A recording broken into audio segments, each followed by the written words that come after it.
రాయచోటి నియోజకవర్గం అభివృద్ధి తమ ధ్యేయంగా ప్రజలకు ఎల్లవేళలా అందుబాటులో ఉంటూ సేవ చేస్తానని రాష్ట్ర రవాణా శాఖ మంత్రి మండిపల్లి రాంప్రసాద్ రెడ్డి అన్నారు. అన్నమయ్య జిల్లా లక్కిరెడ్డిపల్లి మండల కేంద్రంలో నూతనంగా ఏర్పాటు చేసిన తెలుగుదేశం పార్టీ కార్యాలయాన్ని ప్రారంభించారు. తనను ఎమ్మెల్యేగా గెలిపించిన నియోజకవర్గ ప్రజల ప్రేమ అభిమానం ఎన్నటికీ మరవలేనిదని ఆయన అన్నారు. రాబోయే 5 సంవత్సరాల్లో ప్రజలకు ఇచ్చిన హామీలన్నీ నెరవేర్చి నియోజకవర్గాన్ని అభివృద్ధి బాటలో నడిపిస్తానని తెలియజేశారు.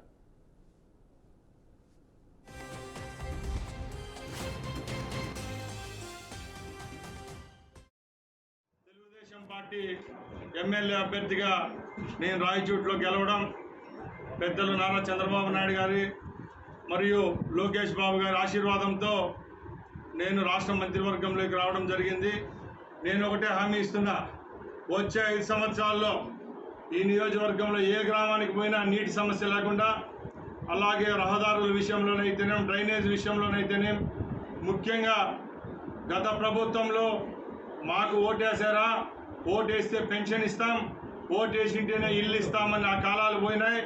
ఈ ప్రభుత్వంలో తప్పకుండా నియోజకవర్గంలో ప్రతి ఒక్క పేదవానికి ఇల్లు ఇచ్చే విధంగా, అలాగే ఎవరైతే నిజమైన పెన్షన్ లబ్ధిదారులు ఉంటారో వాళ్ళందరికీ పెన్షన్లు ఇప్పించే విధంగా మా ప్రభుత్వం చర్యలు తీసుకుంటుందని తెలియజేసుకుంటున్నా. తెలుగుదేశం పార్టీ ఎమ్మెల్యే అభ్యర్థిగా నేను రాయచోటిలో గెలవడం పెద్దలు నారా చంద్రబాబు నాయుడు గారి మరియు లోకేష్ బాబు గారి ఆశీర్వాదంతో నేను రాష్ట్ర మంత్రివర్గంలోకి రావడం జరిగింది. నేను ఒకటే హామీ ఇస్తున్నా, వచ్చే 5 సంవత్సరాల్లో ఈ నియోజకవర్గంలో ఏ గ్రామానికి పోయినా నీటి సమస్య లేకుండా, అలాగే రహదారుల విషయంలోనైతేనేం, డ్రైనేజ్ విషయంలోనైతేనేం, ముఖ్యంగా గత ప్రభుత్వంలో మాకు ఓటేసారా, ఓటేస్తే పెన్షన్ ఇస్తాం, ఓటేసింటేనే ఇల్లు ఇస్తామని ఆ కాలాలు పోయినాయి.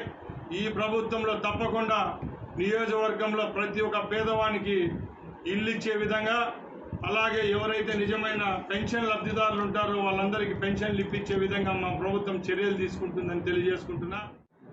తెలుగుదేశం పార్టీ ఎమ్మెల్యే అభ్యర్థిగా నేను రాయచోటిలో గెలవడం పెద్దలు నారా చంద్రబాబు నాయుడు గారి మరియు లోకేష్ బాబు గారి ఆశీర్వాదంతో నేను రాష్ట్ర మంత్రివర్గంలోకి రావడం జరిగింది. నేను ఒకటే హామీ ఇస్తున్నా, వచ్చే 5 సంవత్సరాల్లో ఈ నియోజకవర్గంలో ఏ గ్రామానికి పోయినా నీటి సమస్య లేకుండా, అలాగే రహదారుల విషయంలోనైతేనేం, డ్రైనేజ్ విషయంలోనైతేనేం, ముఖ్యంగా గత ప్రభుత్వంలో మాకు ఓటేసారా, ఓటేస్తే పెన్షన్ ఇస్తాం, ఓటేసింటేనే ఇల్లు ఇస్తామని ఆ కాలాలు పోయినాయి. ఈ ప్రభుత్వంలో తప్పకుండా నియోజకవర్గంలో ప్రతి ఒక్క పేదవానికి ఇల్లు ఇచ్చే విధంగా, అలాగే ఎవరైతే నిజమైన పెన్షన్ లబ్ధిదారులు ఉంటారో వాళ్ళందరికీ పెన్షన్లు ఇప్పించే విధంగా మా ప్రభుత్వం చర్యలు తీసుకుంటుందని తెలియజేసుకుంటున్నా. తెలుగుదేశం పార్టీ ఎమ్మెల్యే అభ్యర్థిగా నేను రాయచోటిలో గెలవడం పెద్దలు నారా చంద్రబాబు నాయుడు గారి మరియు లోకేష్ బాబు గారి ఆశీర్వాదంతో నేను రాష్ట్ర మంత్రివర్గంలోకి రావడం జరిగింది. నేను ఒకటే హామీ ఇస్తున్నా.